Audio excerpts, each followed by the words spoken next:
Bonjour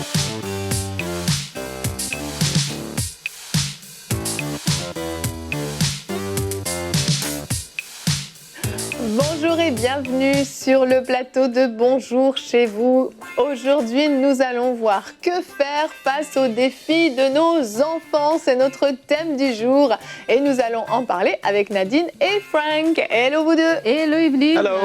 Ça va? Ça va très très bien. Bien. Vous êtes beaux tous les deux là, avec vos petits t-shirts et tout. On n'a pas essayé forcément. Non, C'est mais naturel. c'est pas... On est beaux naturellement. Je suis pas sûre que tout est naturel, Nadine, mais nous en parlerons pas. Surtout de ton côté. Hein. J'ai payé pour ça moi, merci beaucoup. Les ongles sont naturels. Non, pas les ongles. On peut admirer les beaux ongles de Nadine. Merci beaucoup. Et moi-même, je vais travailler sur mon vieil homme et ne me taire, ne pas dire ce que je pense en ce moment. C'est marrant quand Nadine et Frank sont ensemble, c'est toujours un petit peu électrique sur ce plateau. Comment ça que ça fait ça, Evelyne? Je sais pas. Frank, dis, qu'est-ce que T'aimes bien C'est piquer même pas Nadine. moi qui ai parti tout ça, là. C'est Evelyne. Ouais, mais de manière naturelle. générale, t'aimes bien piquer Nadine. Faut dire ce qui est. Ouais, c'est facile. C'est agréable. C'est Agréable pour la chair. Frank, il aime bien parce qu'il aime bien quand on réagit. Comme des enfants. Exactement. Bon, c'est pas le thème du jour, hein, mais vous voyez qu'on est des grands enfants et malgré tout, on est parents, on a des enfants.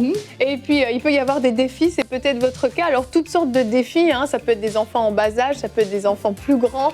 Et quand on dit défi, c'est vraiment large. Ça peut être bien sûr éventuellement une maladie, mais ça peut être juste des difficultés de caractère, ça peut être des problèmes à l'école, ça peut être des problèmes relationnels, ça peut être toutes sortes de difficultés. On va tenter de vous donner des petites clés pour essayer de mieux gérer ces moments. Et Frank va répondre à une question aujourd'hui. Oui, il aurait fallu que j'aie en fait une rubrique famille au complet. Carrément. Ah ben oui. T'as vu, il fait comme Annabelle. Donc, il fait des rubriques famille, Nadine. Entends leur cri. J'entends ton cri.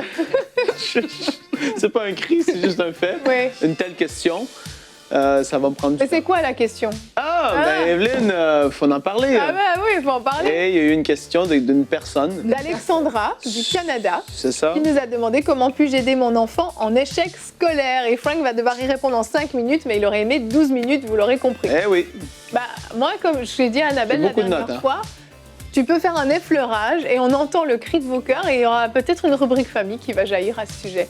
On en avait fait une à l'époque, il y a longtemps, avec Mathilde Oui, et avec sa fille Floramé. Oui, il y a Ah ouais, c'est longtemps. vrai. Oui, Ouais. d'ailleurs, on l'a retrouvée sur notre replay sur mcitv.com. Vous pouvez retrouver l'émission, c'était une belle rubrique famille, mais c'est... Là, Tu pourras je vais en parler avoir toi-même. fait un passage une question et je ne crois pas me répéter Ah oui, c'est dans une vrai. rubrique famille. Bon, Frank ne Donc, peut pas se répéter. Bah voilà. Bah vous prendrez ce que vous pourrez prendre. Apparemment, nous ne tirons rien de plus pour une rubrique famille. En tout cas, on va enchaîner parce que cette introduction est interminable. Nadine, on a un invité sur Zoom Oui, aujourd'hui. dans Zoom, on a un Quelqu'un de invité. connu. Ah, on a parlé de Mathilde, on a un autre visage familier. Jonathan Berceau viendra nous présenter son livre La Bonne Samaritaine. Exact, donc il sera en visioconférence avec nous et ça va faire plaisir de l'avoir de nouveau sur le plateau, ça fait longtemps. Donc on commence tout de suite cette émission après une introduction interminable avec la pensée du jour.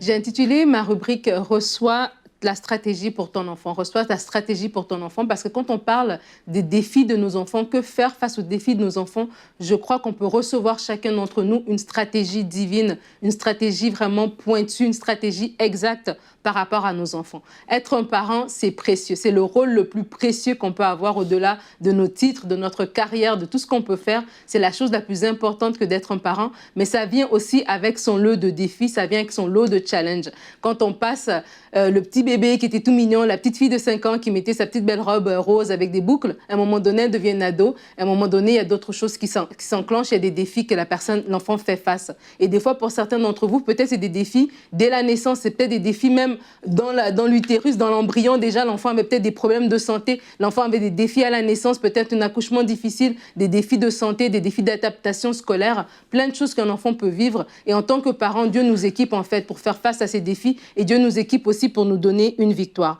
Alors, que faire face aux difficultés de nos enfants? Je vous propose 3 conseils par rapport à cela. La première chose, c'est de comprendre que notre enfant est unique, de reconnaître l'unicité de notre enfant. Parce que si on a plusieurs enfants, on peut être tenté d'appliquer la même technique avec l'enfant qui a des défis par rapport à parce que ça a marché avec son frère, parce que l'enfant de ma voisine, ça a marché, moi j'ai été élevé comme ça, etc., etc. Mais parce que notre enfant est unique, parce que Dieu l'a créé, il est unique, il a aussi une stratégie unique par rapport à cet enfant-là. Et ce qui a fonctionné avec un autre enfant ne fonctionnera pas d'office avec le vôtre. Et c'est important de reconnaître cette unicité. Ça va vous permettre en fait de vous dire, je dois avoir une stratégie unique par rapport à cet enfant-là. La deuxième des choses, c'est qu'il faut aimer notre enfant. Et vous dites, moi j'aime déjà mon enfant. Je sais que vous aimez votre enfant.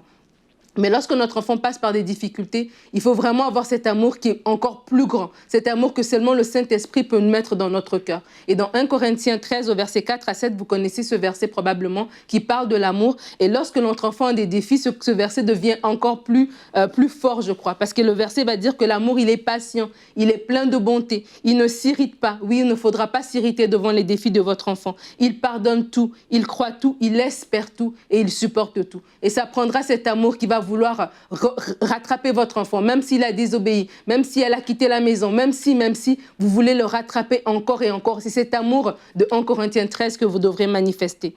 La troisième des choses, c'est qu'il faut se tourner vers le véritable parent. C'est Dieu, en fait, qui est le parent de notre enfant. Nous sommes ses intendants, ses responsables à qui Dieu a remis cet enfant, mais c'est Dieu qui l'a créé. Et par la prière, il y a une conviction qui va naître dans votre cœur. Devant ce défi, vous n'êtes pas à bout, vous n'êtes pas sans solution. Dieu va vous donner une conviction, une stratégie unique que vous saurez que oui, c'est ça que je dois faire par rapport à cette situation-là. Alors vraiment, je veux vous encourager à prier pour votre enfant. Je veux vous encourager à chercher la stratégie devant les défis peut-être émotionnels, sociaux, personnels, peu importe, de comportement, de santé que votre enfant peut vivre. On a vu la Sunamite qui a couru vers Élisée. On a vu Jairus qui a couru vers Jésus. On a vu tant des parents dans la Bible qui sont retournés vers Dieu pour trouver la stratégie pour leur enfant. Et je crois que vous aussi, vous pouvez vous tourner vers Dieu. Et Dieu vous donnera une stratégie pour votre enfant. Votre enfant ne mourra pas, mais il vivra et il racontera les œuvres de l'Éternel. Amen. Merci Nadine. On a besoin de sa stratégie. C'est tellement vrai ce que tu dis.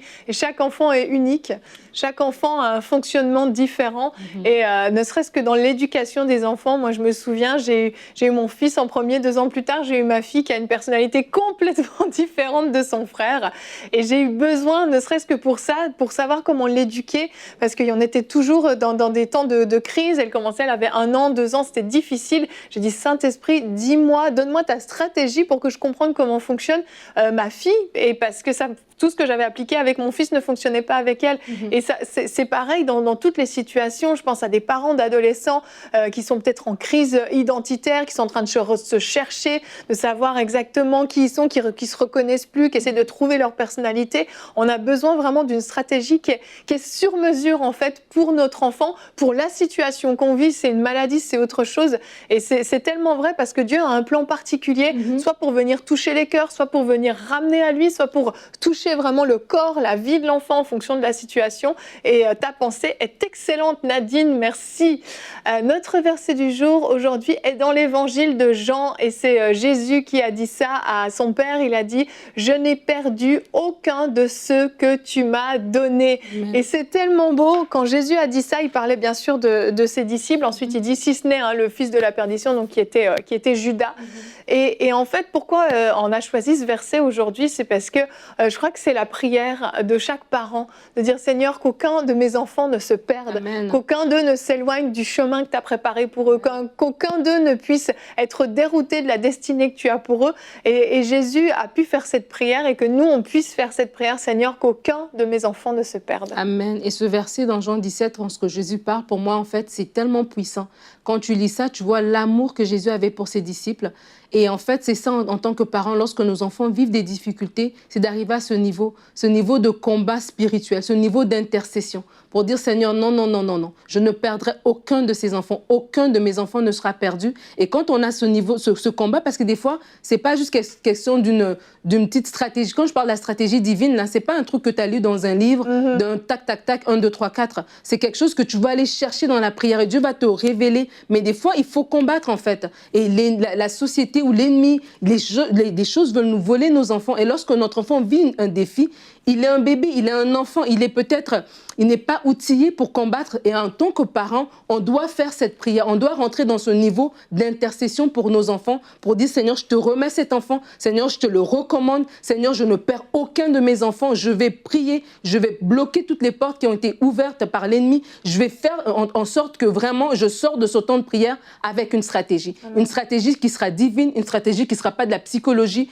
une stratégie qui ne sera pas le fruit de ma réflexion, une stratégie qui va me porter en fait. Parce que si je vais par mes propres forces, je pourrais m'épuiser. On a dit que l'amour supporte tout, mais un enfant qui est délinquant, un enfant qui ne respecte plus, un enfant que tu ne reconnais plus son comportement, tu dis est-ce que c'est mon enfant, c'est l'enfant de quelqu'un d'autre, ben, ça prend un amour surnaturel. Et cet amour surnaturel va nous être donné dans la prière. Et lorsqu'en tant que parents, nous avons une autorité et que tu te lèves dans la prière et que tu dis je ne perds aucun de mes enfants. Amen. Aucun de mes enfants ne sera perdu. Je crois qu'en tant que parent, lorsqu'on fait cette prière, Dieu écoute et Dieu exauce. Amen. Ouais, et on est un couple. Avoir des enfants, il y a eu un couple. En général, c'est bien. Et c'est comme ça que ça marche. Ce qu'on peut souvent voir, c'est qu'il y en a un qui va porter plus que l'autre. Ouais. Et ça devient compliqué. Je veux vous encourager tout de suite. Si vous êtes, peu importe où ce que vous êtes sur la terre, il y a des cultures où est-ce que c'est plus la femme qui s'occupe des enfants, etc. Mais soyez unis ensemble dans ce combat parce que ça devient trop lourd et trop pesant pour une seule personne souvent, surtout quand c'est des défis très compliqués de maladies physiques. Il faut savoir s'aider et se soutenir les uns les autres. Votre enfant a besoin de soutien, mais vous qui combattez, vous avez besoin d'être soutenus aussi et d'être fortifiés un avec l'autre. Parce qu'à un moment donné, c'est beau, on a prié, on a lutté, mais ça devient que parfois c'est pesant parce qu'on ne voit pas immédiatement l'exaucement, on ne voit pas tout de suite la percée. Là, ça fait des semaines et des mois parfois, et des fois c'est même plus longtemps que ça. Et tu dis, mais Seigneur, et c'est là que l'autre vient et est ce second souffle. Soyez unis dans votre couple par rapport à ces batailles, ces combats qui sont là. Ça ne va pas juste se faire forcément au travers d'une personne, ça se fait ensemble. Messieurs, soyez là. Soyez présents pour vos enfants, soyez un soutien. Ce qu'un père va apporter, c'est différent de ce qu'une mère apporte. Il faut en être conscient. Et ça, c'est vraiment important. Dieu, il veut qu'on soit ensemble. C'est son idée, c'est sa pensée. Le couple est là pour se fortifier et faire face à la vie et aux défis de la vie ensemble.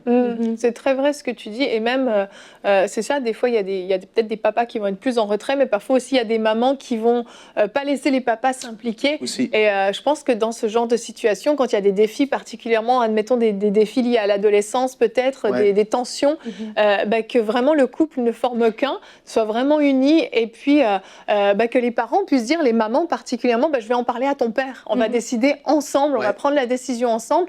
Et puis, quitte à faire des fois des petites réunions familiales où le père et la mère se sont entretenus avant, ont pris des décisions. Voici désormais comment ça va se passer dans la maison. Voici les nouvelles règles peut-être qu'on va établir. Voici ce que ta mère et moi, nous avons décidé. Et montrer cette affiche unie, c'est beaucoup plus fort plutôt que de voir que, je sais pas, la fille ou le garçon ont compris que si je vais voir papa, il va toujours me dire oui, ou si je vais voir maman, elle va toujours me dire oui. Et puis, on essaie de tirer les ficelles comme ça. C'est hyper important de faire front commun dans des temps justement peut-être plus de crise, que les enfants voient, quoi qu'il en soit, que j'aille voir maman ou papa, j'aurai une réponse similaire parce qu'ils se sont mis d'accord et ils font front ensemble pour mon éducation et pour me protéger. C'est sécurisant pour un enfant de se dire papa et maman prennent des décisions pour moi, même si sur le coup, oui, ça peut être rageant, particulièrement à l'adolescence où on pense qu'on sait déjà tout faire, mais c'est rassurant en réalité de se dire il y a quelqu'un qui va veiller quand même pour moi et ensemble, ils sont unis d'un commun accord pour prendre des décisions pour moi. Oui, et je vais juste rajouter un dernier point avant qu'on passe à la rubrique de Frank. C'est que justement, quand Frank parle de l'unité, d'importance aussi de veiller, de ne pas sombrer... de ne pas laisser notre orgueil prendre la place, dans le sens où des fois, dans les défis de l'enfant, dans le couple, ça va être de c'est ta faute, et puis c'est parce que tu l'avais laissé sortir, c'est parce que tu avais fait ceci, et l'orgueil va nous empêcher même de recevoir cette stratégie. L'accusation et l'orgueil de dire, on voit les fautes de notre enfant, et au lieu de voir que notre enfant est en train de souffrir, c'est comme une réflexion de nous, non, nous, on ne fait pas ça chez nous, mais là, c'est pas toi papa, c'est pas toi maman, c'est l'enfant qui vit quelque chose, et vraiment de mettre son orgueil de côté, de chercher la solution où il faut la chercher et de ne pas accuser l'autre, ça va nous aider à faire face aux défis de nos enfants. Exact. Frank, si tu es prêt, on va enchaîner avec avec ton pasteur. Je suis prêt. Question, t'es prêt? Comment puis-je aider mon enfant en échec scolaire? C'est la question d'Alexandra du Canada. Top chrono. Alexandra, on commence. Donc, c'est une réalité. Ça arrive que c'est pas facile dans la vie d'un enfant à l'école. Ça arrive dans la vie de plusieurs enfants, que vous soyez chrétien ou pas. Peut-être que vous avez fait face à cette réalité et ce n'est pas toujours agréable. Je me rappelle moi-même personnellement, une année où est-ce que j'avais un professeur qui m'aidait dans des temps comme en surplus parce que j'avais besoin d'aide en mathématiques. Et un jour, je m'étais effondré en pleurant et je suis pas capable et je comprenais pas et je pleurais. Aujourd'hui, je me rappelle, j'étais assis où, c'était quel endroit, c'est parce que c'est pas agréable, c'est très difficile à vivre pour un enfant, autant pour les parents aussi. Donc voilà, je sais qu'est-ce que c'est et je connais d'autres personnes qui ont passé par là aussi. On doit maintenir le cap entre la foi et la sagesse. Donc, on parle des hommes et des femmes de foi, mais il y a un côté de sagesse naturelle aussi à y avoir. On doit savoir utiliser les choses qui sont dans le naturel, que l'école peut parfois fournir ou aider avec. C'est-à-dire, il peut y avoir des professeurs, justement, des personnes qui vont pouvoir aider en plus l'enfant. Il ne faut pas nier ce qu'on peut recevoir naturellement parlant, tout en étant dans la foi. Un ne va pas annuler l'autre, mais on se tient dans la foi croyant pour la percée. Mais entre-temps, l'enfant, s'il vit des échecs sans arrêt, parce que la percée n'arrive pas tout de suite, c'est pas mieux pour lui non plus. Et puis, en tant que parent, on doit toujours vouloir le meilleur pour nos enfants. Vos enfants, faites attention, autant quand ça fait face à la maladie, on fait pas des trucs de fou par rapport à la foi, on va pas plus voir les médecins parce que non, attends un peu, tu as un enfant là, tu es responsable d'un enfant. Tu fais attention à ton enfant et la foi va pas nier ou va pas être contre ce que tu peux faire naturellement. Premier point. Deuxièmement, je veux que, en tant que parent, on puisse être conscient qu'il y a un prix à payer quand on a un enfant qui a de la difficulté à l'école par rapport à nos soirées. Tu vas devoir prendre cette étape-là ou ce pas-là de dire, ben les soirs, il va y avoir des moments où est-ce que mon autre enfant, ça va bien, mais lui, je dois passer 30 minutes, 45 minutes, tu ne veux pas passer 3 heures non plus, épuiser l'enfant, mais il y a des moments où est-ce que tu vas devoir être là régulièrement les soirs, il y a un prix à payer, je le dis comme ça, c'est-à-dire que, ben, on ne peut pas faire tout ce qu'on veut et l'enfant va devoir le comprendre aussi, en parlant, en discutant avec lui, lui faire comprendre que les soirs, on a du travail à faire parce qu'à l'école, tu as de l'aide, mais du 1 à 1, c'est tellement plus efficace souvent pour un enfant. C'est super important de le comprendre aussi. On doit bien se contrôler quand l'enfant a essayé du mieux qu'il pouvait. Donc ça, on reçoit un test de mathématiques, de français, peu importe, et on voit qu'il y a un gros échec. On pourrait se dire, mais pourquoi encore? Et en tant que parent, on doit vraiment faire attention. Si l'enfant est dans un état de paresse sans arrêt, il ne veut pas s'aider, il ne se force pas, il est continuellement en train de repousser l'aide qu'il pourrait avoir, etc., bien là, il faut y avoir de la rigidité. Il faut en tant que parent, être ferme, expliquer les vraies choses. Mais quand un enfant est là et qu'il essaie de tout son cœur et qu'il ramène quand même un échec, on doit le soutenir et non pas l'écraser, parce que ça ne va rien faire de plus. Rien. Et vous connaissez vos enfants, s'ils travaillent fort et puis ça ne marche pas, bien, qu'est-ce que tu veux? On le soutient et on le fortifie, on dit ça va aller mieux la prochaine fois. Écoute, qu'est-ce que ça va faire de plus dans sa vie de se faire crier dessus un soir à cause d'un échec? Ça ne va rien faire de plus, ça va l'écraser davantage et il va détester l'école encore plus. On doit savoir donner des pauses ou des soirées libres si on sent trop de frustration, de découragement. J'ai dit qu'il va y avoir des soirs où est-ce qu'on va devoir travailler, mais il va y avoir des soirs aussi où est-ce qu'on sent que là, ça fait plusieurs soirs, il y a un test qui arrive, il y a un stress, une pression. Il faut à un moment donné ralentir et dire, OK, il sait qu'il y a un test, un examen qui arrive, mais là, maintenant, on doit prendre un temps. Et ce soir, écoute, on va juste jouer, on va aller dehors, on va faire tel truc. Et là, ça le fait respirer. À un moment donné, être tellement dans tes études constamment, quand tu as 6, 7, 8, 9 ans, c'est pas mieux. Il faut savoir doser ces moments-là. C'est super important. On doit faire comprendre que son identité ne se trouve pas dans ses bonnes notes d'école. Ce n'est pas à cause qu'il a des bonnes notes qu'il est quelqu'un de bien dans la vie. Le système scolaire qui peut être là est assez, entre guillemets, universel, mais ce n'est pas tout le monde qui est fort mathématiquement parlant ou autre chose. Ils ont toutes sortes de capacités, de dons en eux. Moi, j'étais pas extrêmement bon à l'école. J'ai arrivé au bout, mais ça n'a pas été facile. Mais voilà, c'était pas fait pour moi classique comme ça. Et puis, il faut le comprendre. Lui faire comprendre qu'il n'est pas stupide, parce que c'est la pensée qui peut revenir. Je suis stupide, je suis pas capable, je suis pas bon. Il faut vraiment briser ces mensonges dans la vie de l'enfant. Prochain point, prier pour eux et pour nous aussi. parce que, comme j'ai dit, parfois, ça devient lourd. Donc, on prie pour l'enfant qui ait sa percée. On prie pour nous, qu'on soit capable de le soutenir, de le porter, parce que c'est pas toujours évident. Ça peut être frustrant, décourageant, fatigant, éprouvant émotionnellement. Quand c'est année après année, comme ça, de la difficulté, il faut savoir aussi s'en remettre à Dieu. Trouver un verset qui parle à l'enfant sur lequel il ou elle peut s'appuyer. Nous, c'est Josué 1, verset 9. Ne t'ai-je pas donné cet ordre? Fortifie-toi et prends courage, ne te effraie point et ne t'épouvante point, car l'Éternel, ton Dieu, est avec toi dans tout ce que tu entreprendras. Ma femme a vécu quelque chose de fort avec notre fils, le plus vieux, pendant qu'il travaillait le soir, justement, sur des problèmes qu'il avait par rapport, je crois, c'était des mathématiques. Et ce verset-là est venu dans le cœur de ma femme et ils l'ont déclaré ensemble. Ils ont lu, la présence de Dieu est venue fortement et c'est un verset clé pour mon enfant maintenant. Ça, c'est les quelques points, Alexandra du Canada, que j'ai pour toi. Alléluia! Marathon fait. Bravo. C'est génial. Ça méritait une rubrique. Ça mériterait une rubrique famille, on est obligé de se soumettre. Non, c'est très vrai. C'était excellent, Frank. Merci beaucoup. On va enchaîner, Nadine, avec notre invité, Jonathan Verseau, dans la rubrique Culture et Médias. Alors, on reçoit Jonathan Verseau pour la rubrique Culture et Médias qui va nous parler de son nouveau livre. Bonjour, Jonathan. Bonjour Nadine, bonjour Evelyne, bonjour Franck. Hello, Jonathan. Hello, bonjour. Bienvenue.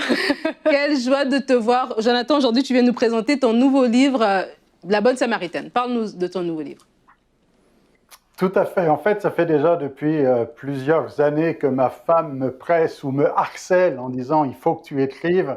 Bon, alors avec la COVID-19, j'ai profité un petit peu de ce temps de recul et de confinement pour pouvoir me lancer dans un premier livre, et donc qui est le début d'une collection, une collection intitulée « Comprends-tu ce que tu lis ?» Donc se lancer un peu plus dans l'exégèse et arriver dans l'approfondissement des Écritures. Et là, en l'occurrence, ce livre-là, c'est La Bonne Samaritaine. Et ce livre s'adresse à qui exactement, Jonathan? À tout le monde. À tous ceux qui aiment la Bible. Okay. En fait, à ceux qui veulent approfondir le texte biblique, c'est un petit peu, je rappelle la collection « Comprends-tu ce que tu lis ?» Vous savez, le texte est tellement riche, la Bible est tellement riche, ça fait des années que je l'étudie et je peux vous dire que même encore, ça m'arrive de lire un texte et de dire « Waouh, j'avais jamais vu ça ». En fait, La Bonne Samaritaine, c'est quelque chose d'assez inédit. C'est pas quelque chose que j'ai lu dans un commentaire, que j'ai appris à l'université ou que j'ai entendu dans une conférence ou dans une prédication. Mais c'était en 2017, alors que j'étais au Togo, à la faculté avancée de théologie pour enseigner, que là, moi-même, je lisais le texte de Jean chapitre 4, un texte que l'on connaît bien, de cette rencontre de cette femme avec Jésus au bord du puits. Et tout d'un coup, il y a eu comme une révélation, si je peux dire les choses ainsi, une illumination en disant « Waouh !» Et j'ai vu dans ce texte quelque chose que je n'avais jamais vu auparavant et qui même est inédit puisque je ne crois pas que d'autres ne l'aient encore vu. C'est-à-dire, j'ai vu dans ce texte de la femme samaritaine au puits de Sichar, au puits de Jacob, eh bien, la manière de Jean de raconter l'histoire du bon samaritain. Donc, dans le livre, je connecte Jean chapitre 4 à Luc chapitre 10, à l'histoire du bon samaritain, et de dire, en fait, c'est une bonne samaritaine. Alors, c'est comme le bon samaritain, mais en plus, c'est une femme. Dans l'histoire du bon samaritain, le bon samaritain fait ce que les hommes religieux auraient dû faire, mais ils sont passés outre. Ils auraient dû prendre soin de cet homme blessé, mais ils n'ont rien fait. Dans l'histoire de la bonne samaritaine, cette femme fait ce que les disciples auraient dû faire, c'est-à-dire annoncer la bonne nouvelle à tout un village, et cette femme va le faire, et il va en résulter tout un village qui s'approche de Jésus et qui vont dire en conclusion, nous savons qu'il est vraiment le sauveur du monde. Wow. Une exclusivité, ça a l'air très, très intéressant. Et donc, il faudra lire. faudra lire. Et justement, des gens qui regardent l'émission, qui disent « Ah oui, j'aimerais bien lire, mais qu'est-ce que ça va apporter de plus dans ma vie ?» Qu'est-ce que tu leur dis? Alors déjà, c'est une ouverture un petit peu sur l'herméneutique, comprendre la Bible. Donc, ouvrir un petit peu une réflexion pour dire quand je suis devant un texte, pas lire simplement l'histoire, la carrée en disant, bon, la femme, elle est là, mais voir ce que Jean veut nous dire dans cette histoire-là, ou ce que Jésus veut nous enseigner dans telle parabole. Et donc, c'est quelque part, en lisant ce livre, ça va vous aider à mieux comprendre la Bible. Je livre plusieurs pépites un petit peu dans ce livre-là, par-ci, par-là. C'est pas un livre fastidieux, c'est agréable, c'est pour tout le monde. Okay. C'est pas pour des experts ou des exégètes ou des universitaires, mais c'est pour toute personne qui aime lire la Bible. Ma femme est passée derrière, elle a dit ça, tu enlèves ce mot, c'est trop compliqué. Donc on a mis un langage un peu plus simple. Et donc c'est un livre vraiment qui est pour tous ceux qui aiment la Bible et qui veulent la comprendre et aller plus loin dans la lecture de la parole de Dieu. Amen. Ben, on aime la Bible, on veut la comprendre, on veut aller plus loin dans la lecture de la parole de Dieu. Alors, ce livre est disponible... Alors, le livre est pour toi, Nadine. Oh, ben, super. Et il est disponible sur boutiqueinspiration.com et tu as... Vas-y, tu voulais dire un dernier mot? C'est ça. Et il va être disponible, donc il est édité par les éditions Inspiration, il va être sur la boutique Inspiration, mais il va être aussi dans toutes les grandes librairies. Vous pourrez le retrouver sur le site web de la FNAC ou de Archambault, enfin au Québec, sur toutes les grandes librairies, aussi en version numérique. D'accord. Ben, merci beaucoup, Jonathan Verso. C'était très intéressant et très agréable de te revoir. Merci beaucoup pour l'invitation et bonne lecture. Merci. Super. Ouais. Bon, bah, c'était chouette de revoir Jonathan avec un bel ouvrage en plus, comme quoi le confinement a eu du bon pour pas mal de monde. Ça, je te dis, et puis en tout cas, moi, je trouve ça excellent il est tellement un excellent enseignant. Et la quantité de trucs qu'il a à dire dans les prochains livres, j'imagine, tout à fait. Ça va être... C'est génial, c'est génial. On vous le recommande en tout cas. Avant de terminer cette émission, j'aimerais vous parler de la sortie d'Inside, le 2e épisode d'Inside. J'ai envie de vous dire, est-ce que vous l'avez vu? Si vous l'avez vu, c'est formidable, mais si vous ne l'avez pas vu, vous devez le voir. Un très très bel épisode, c'est l'histoire de Sabrina qu'on raconte cette fois. Et je vous laisse découvrir rapidement la petite bande-annonce qu'on a faite qui vous dévoile juste quelques miettes de l'histoire, mais qui donne vraiment envie. Au début, tu aimes la drogue, jusqu'à temps que tu comprends que c'est un amour qui te dévore de l'intérieur. L'addiction est difficile à comprendre tant qu'on ne l'a pas vécue. Nous pouvons facilement croire que la force de la volonté suffit pour s'en sortir. Mais quand la drogue vous prend, quand elle vous fait croire que vous avez le contrôle, que vous pouvez arrêter quand vous voulez, vous réalisez alors qu'elle ne vous lâchera plus. Sabrina, elle, a vécu l'enfer de cette aliénation, à tel point que la seule porte de sortie qu'elle voyait était de se donner la mort, pour mettre fin à son calvaire.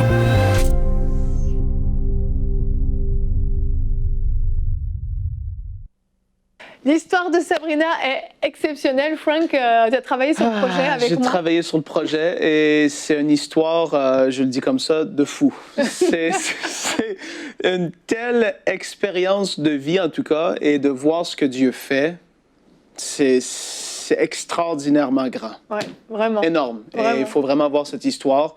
Ce que Dieu a fait, c'est ça. Vraiment, c'est une très belle histoire. Et puis, on voit beaucoup sa maman dans cet épisode. Si vous ne l'avez pas encore vu, je vous le dis. Et en fait, ça se rapporte un petit peu aussi à notre thème.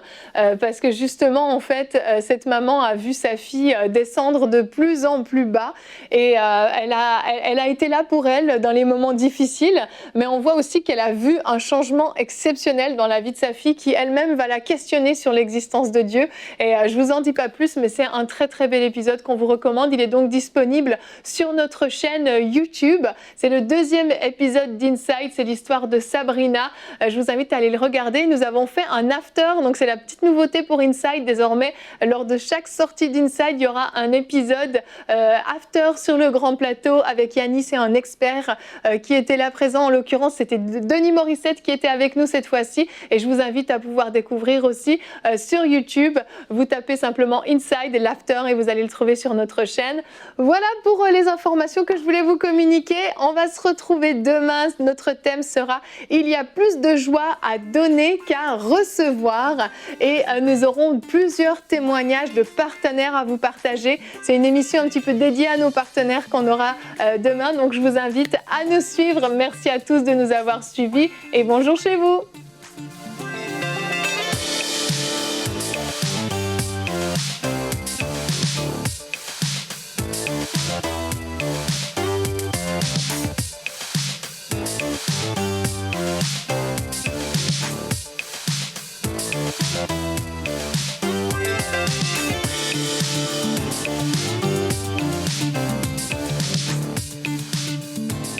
Peuple de Dieu, il y a une bonne nouvelle et cette bonne nouvelle est que Dieu a tant aimé le monde qu'il a donné son Fils unique afin que quiconque croit en lui ne périsse point.